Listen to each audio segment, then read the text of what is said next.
না মুখশুদ্ধি চেয়েছে আর গোবিন্দ ঘোষের আনন্দ ধরছে না, কারণ তার কাছে তো গোছানো আছে। ও ঠাকুর, তুমি চাইবে আমি জানতাম, এক্ষুনি দিচ্ছি, দাঁড়াও দাঁড়াও। যেটা নিজের কাছে গুছিয়ে রেখেছিলেন মা, সেটা বাহির করে এই নাও ধরো। যেই বলেছে ধরো, প্রভু বলেন দাঁড়াও গোবিন্দ, কাল যখন মুখশুদ্ধি চেয়েছিলাম চাইবা মাত্র দিতে পারোনি, দিতে বিলম্ব হয়েছিল তোমার। আজ এত তাড়াতাড়ি কোথায় পেলে? আমি তো জানি প্রভু তুমি আজ চাইবে, তাই কাল দুটো হরিণকে ভিক্ষা করে একটা আমার কাছে রেখেছিলাম, একটা তোমায় দিয়েছিলাম। আজ তুমি যেই চেয়েছো সেই তো দিলাম। ভালো করিনি প্রভু? বাহ, চমৎকার। গোবিন্দ, এতদিন আমার সঙ্গী হয়ে আমার উপরে নির্ভরশীল হতে পারোনি, তাই তুমি সঞ্চয় করেছ। প্রভু, আমি কি কোনো ভুল করেছি? না, তুমি কোনো ভুল করোনি, ভুল করেছি আমি। তবে কি ভুল করেছি জানো গোবিন্দ? তোমাকে আমার সঙ্গী করে। গৌরহরি, এ তুমি কি বলছো প্রভু? আমি তো তোমার কথা কিছু বুঝতে পারছি না, আমার অপরাধ কি দয়াময়? গোবিন্দ, সন্ন্যাসীর নহে কবু সঞ্চয় বাসনা। যারা সন্ন্যাসী তাদেরকে সঞ্চয় বাসনা থাকতে নেই। তুমি সঞ্চয় করেছ, সর্বস্ব পরিত্যাগ করে আমার সঙ্গী হয়েছ তুমি, কিন্তু আজ দেখছি সঞ্চয় বাসনা তোমার মন থেকে এখনো যায়নি, তাই তুমি সঞ্চয়ী। আর শোনো গোবিন্দ, আমি কোনো সঞ্চয় বৃত্তি মানুষের সঙ্গ করি না, তাই আমি মনে করি আজ থেকে তোমার মুখ দর্শন করা আমার উচিত নয়। আজই আমি তোমাকে ত্যাগ করে তোমাকে ছেড়ে চলে যাব। আজ থেকে আমি তোমায় ত্যাগ করলাম।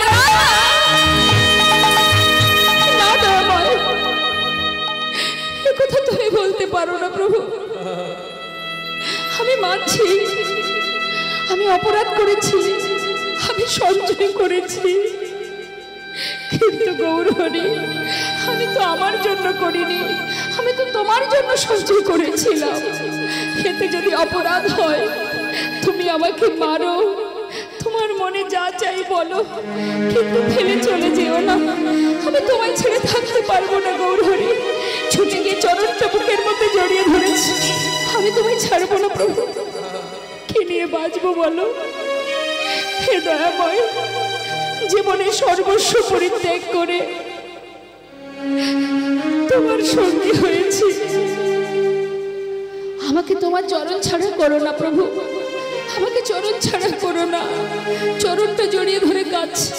তুমি পাবন হরি হে, তুমি যেও না চলে, কৃপা দয়াল হরি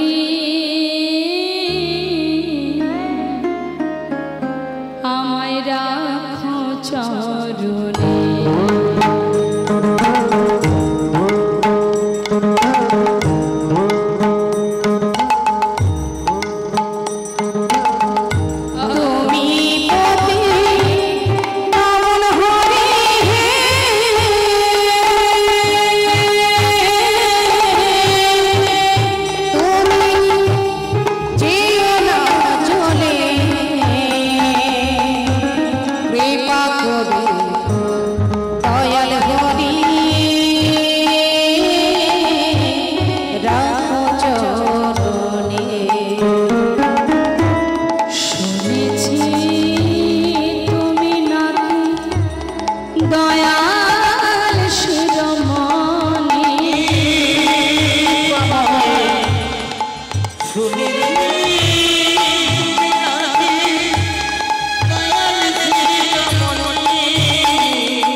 প্রভু, আমি তো তোমার জন্য সঞ্চয় করেছিলাম, কিন্তু তুমি তোমার চরণ থেকে আমাকে বিতাড়িত করলে। বেশ, চাই না আমি তোমার সঙ্গী হতে, তবে তুমিও শুনে রাখো দয়াময়,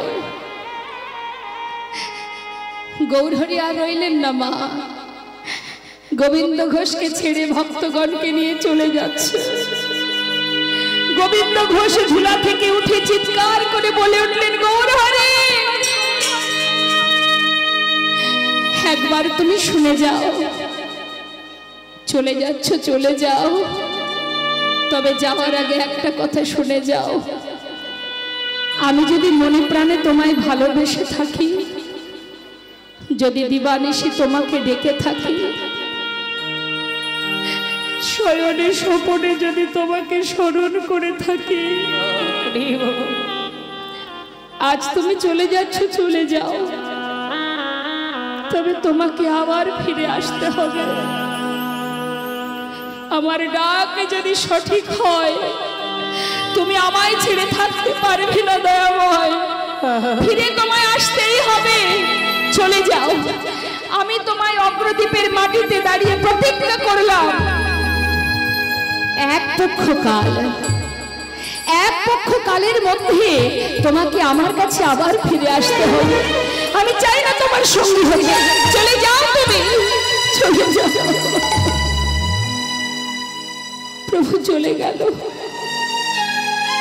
ধুলাই গড়াগড়ি দিয়ে কাঁদছে গোবিন্দ।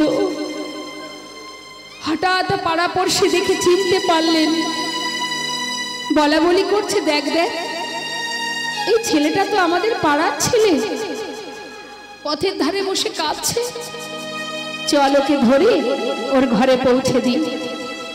সবাই মিলে ধরে তাকে ঘরে পৌঁছে দিয়েছে। কিন্তু এতদিন যে প্রভুর কাছে থেকেছে, প্রভুর সঙ্গে থেকে ঘুরেছে ফিরেছে, সে কি আর পারে একা থাকতে? বলুন মা, সর্বদাই ভগবানের কাছে থেকেছে, ঘুরেছে, খেয়েছে, চলেছে, ফিরেছে, সে কি আর এই মায়ার সংসারে থাকতে পারবে? পারছে না। এক পক্ষ কাল হয় 15 দিনে, সহ্য করতে পারছে না। শুধু একটার পর একটা দিন গনে এই বুঝি প্রভু এলো, এই বুঝি প্রভু এলো। দেখতে দেখতে একদিন, দুদিন, 3 দিন, 13 দিন হয়ে গেল, এলো না। মনে মনে প্রতিজ্ঞা করলেন, তুমি যদি আমার জীবনে নাই আসবে দয়াময়, প্রাণ আমি আর রাখবো না। এক একটা দিন যায় যেন মনে হয় এক এক জনম কেটে যায়। আমি আর বাঁচতে চাই না প্রভু। 15 দিনে এক পক্ষ কাল, রইল বাকি আর 2 দিন। 13 দিনের দিন গোবিন্দ ঘোষ গৌরহরিকে হারা হয়ে প্রাণ বিসর্জন করতে যাচ্ছে গঙ্গার ঘাটে।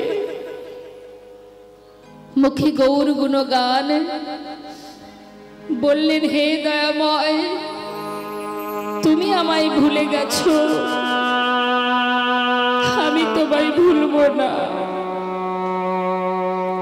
কেউ জানুক বা না জানুক, তুমি তো জানবে যে তুমি আমায় ভুলে গেছো, কিন্তু আমি তোমায় ভুলিনি। তোমারই নাম নিয়ে নিজের প্রাণ বিসর্জন করবো আমি।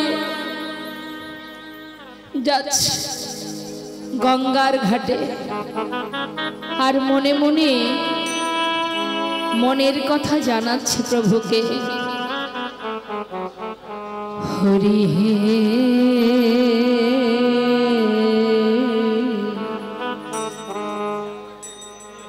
বলো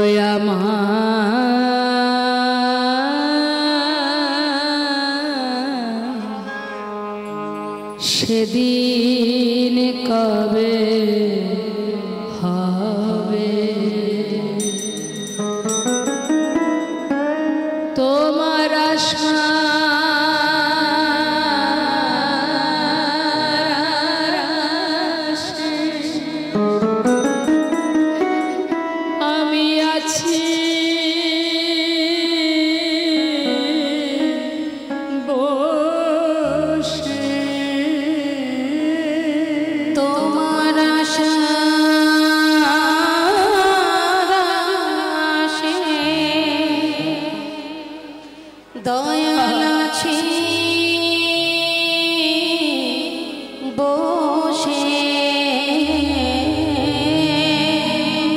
বলো বলো কবে চরণ দেবে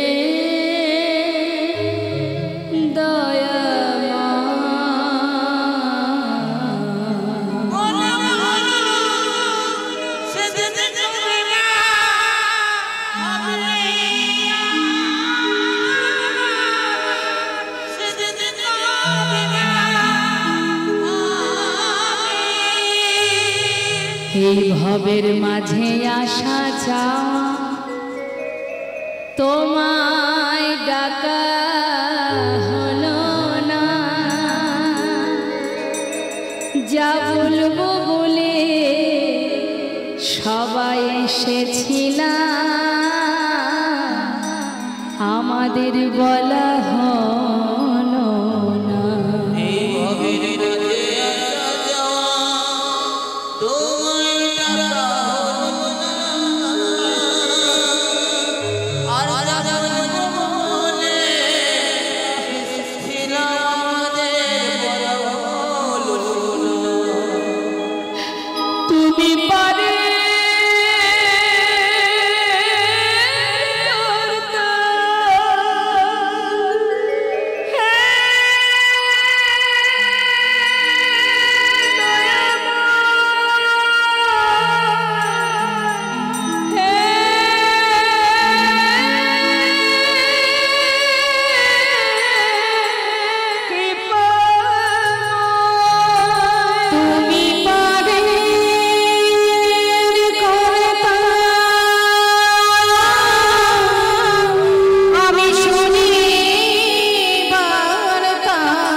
কৃষ্ণ নামে কাঁদিবে কবে আমার পোড়া,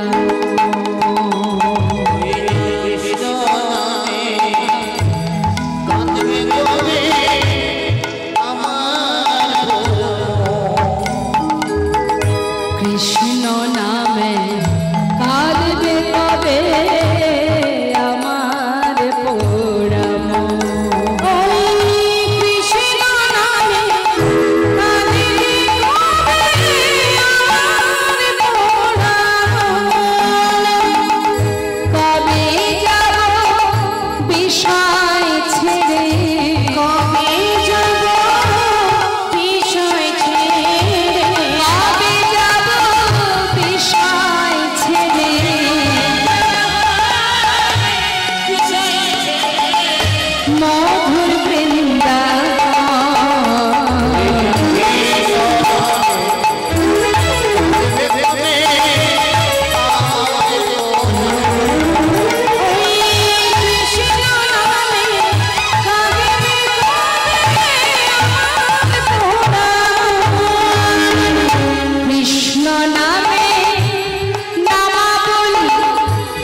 মানব জন্ম পেয়েছি কবে কৃষ্ণ নামের নামাবলী অঙ্গে পড়ে, কবে আমরা সর্বস্ব ছেড়ে বৃন্দাবনে চলে যাব, কবে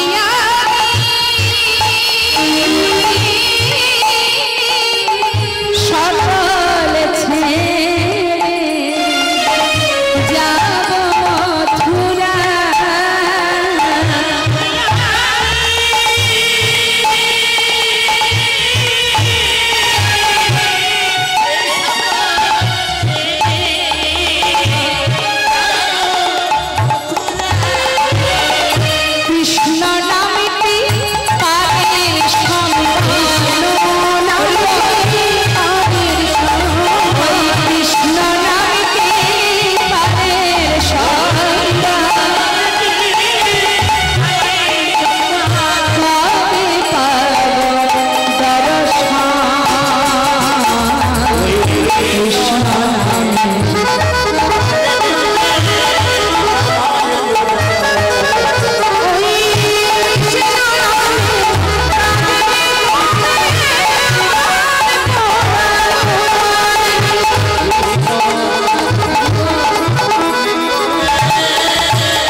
হলো না মা, মরা হলো না। প্রভু ছিলেন রামকেলিতে। রামকেলিটা কোথায়? মালদায়। মালদা একটি জায়গা আছে রামকেলি, সেইখান থেকে প্রভু আমার একটি কোষ্ঠী পাথর গঙ্গার জলে ভাসিয়ে দিয়েছিলেন। কেন? ওই গোবিন্দকে প্রাণে বাঁচাবার জন্য। কোষ্ঠী পাথরটা ভাসতে ভাসতে এসে পৌঁছালো কোথায়? অগ্রদ্বীপের ঘাটে। আমরা অনেকেই জানি পাথর কখনো জলে ভাসে না, তাই তো মা?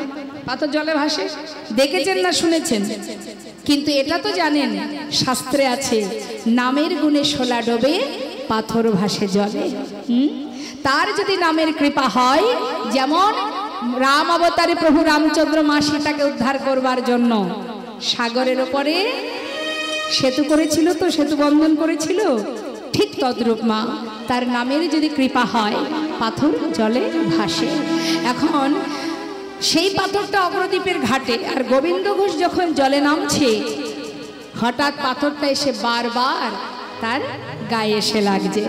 যতবার অঙ্গে লাগছে ততবার সেটাকে দূরে সরিয়ে দিচ্ছে। যখন দূরে সরিয়ে দিচ্ছে, আবার এগিয়ে যাচ্ছে, আবার এসে গায়ে লাগছে।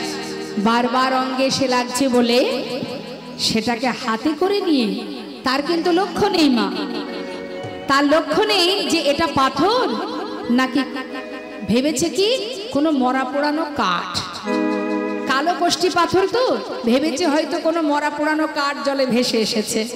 এই ভেবে সেটাকে হাতে করে নিয়ে তীরে উঠে আবর্জনার মধ্যে ছুঁড়ে ফেলে দিয়েছে। আর সাথে সাথে দৈববাণী, গোবিন্দ নিজেকে বিসর্জন করো না, তুমি ঘরে ফিরে যাও, এমন করে নিজেকে বিসর্জন করো না। দৈববাণী শুনে গোবিন্দ ঘোষের আর মরা হলো না। চারিদিকে তাকিয়ে দেখছে কাউকে দেখা যাচ্ছে না, কিন্তু একটা কথা ভেসে আসছে। তাড়াতাড়ি করে গোবিন্দ ঘোষ ঘরে চলে গেল। যেই না চলে গেল মা, 15 দিনে এক পক্ষ কাল, 13 দিন পার হয়ে আজ 14 দিন। করুণাময় গৌর হরি ওই রামকেলি থেকে আবার ঘুরে এসে ওই অগ্রদ্বীপে গোবিন্দ ঘোষের ঘরের সামনে এসে, গোবিন্দ গোবিন্দ যেই না ডাক দিয়েছে,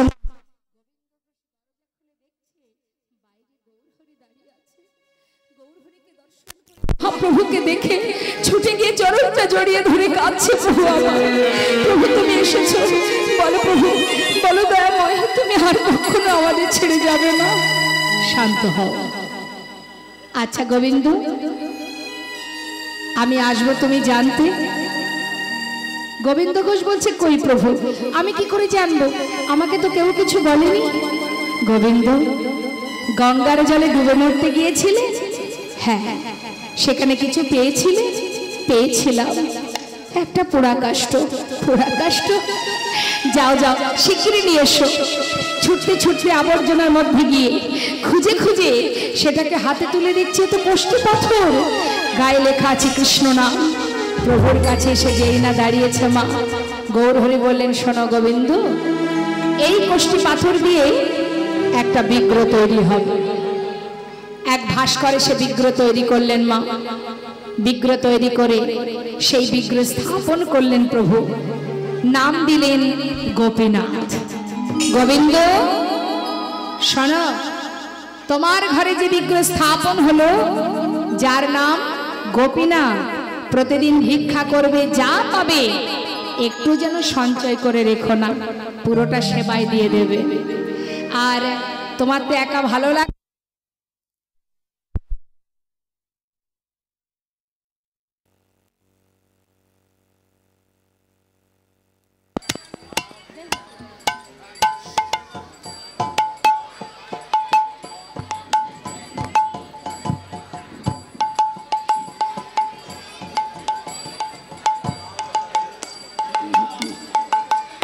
হরে কৃষ্ণ।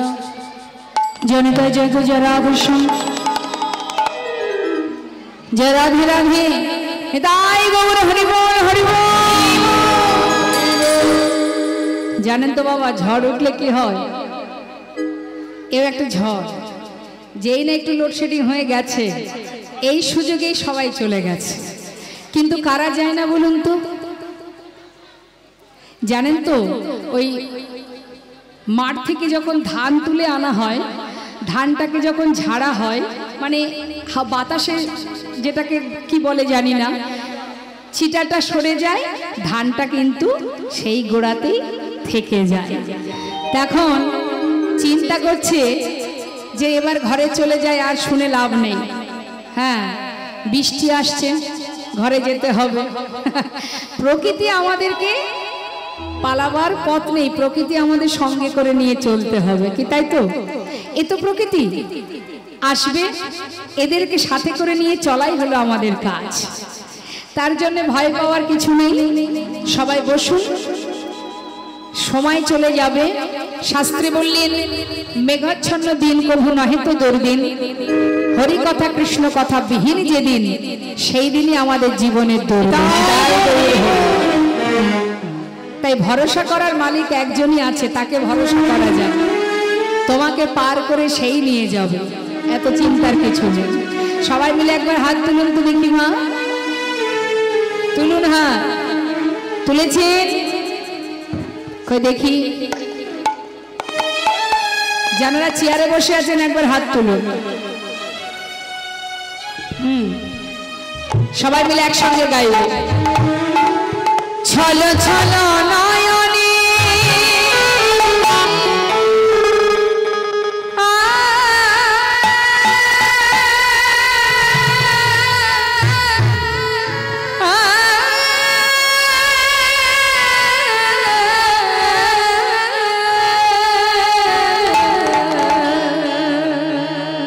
ছলো ছলো নয়নে হাসি মাখা বদনে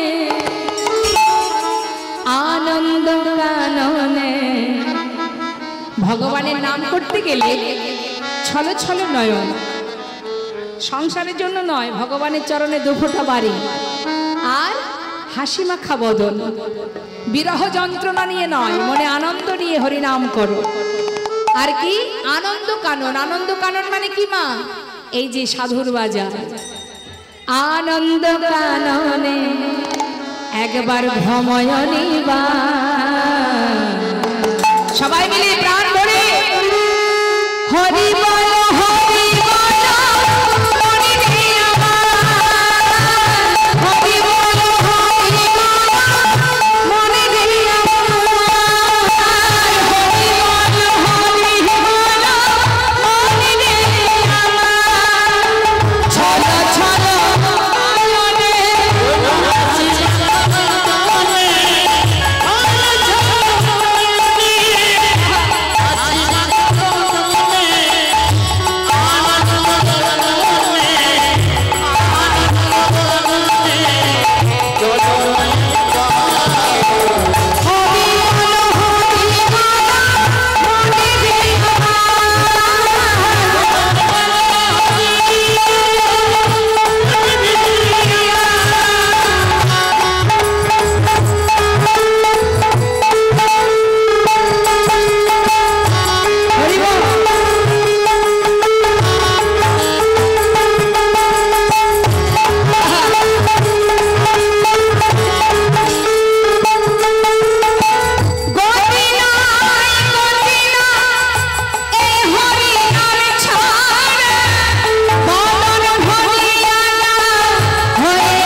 পুড়িতেছে মানুষে, পুড়িতেছে মানুষে কত অহংকার।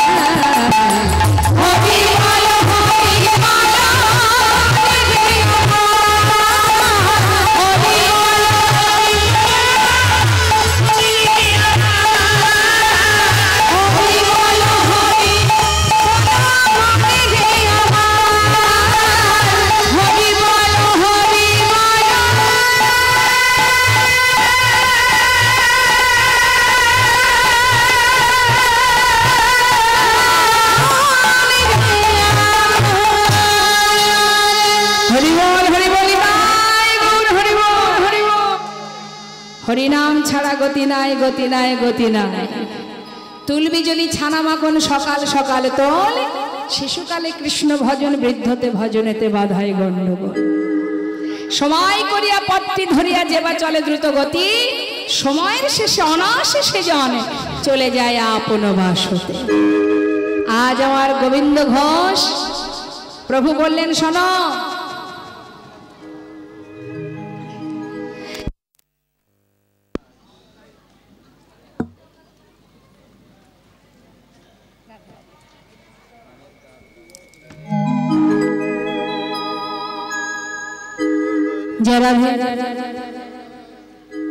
তোমার একা ভালো লাগবে না গোবিন্দ, ঘরে গোপীনাথ স্থাপন করেছি, প্রতিদিন সেবা দেবে, আর একটা বিবাহ করো, বিবাহ করে দুইজনে গোপীনাথের সেবা দিও।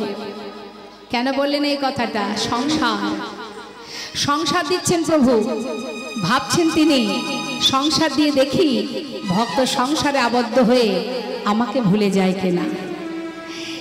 কথা দিলেন গোবিন্দ, তাহলে এবার আমি যাই, প্রতিদিন সেবা দেবে গোপীনাথকে, আমাতে আর গোপীনাথে একই অঙ্গ হয়, গোপীনাথের সেবা দিলে আমি পাইব নিশ্চয়। কেমন? তাকে সেবা দিলে আমি পাবো। তাহলে এবার আমি যাই। হে দয়াময়, তুমি কোথায় যাবে? আমি? ও গোবিন্দ, তুমি জানো না আমার মন মানে না, আমি যাব বৃন্দাবনে।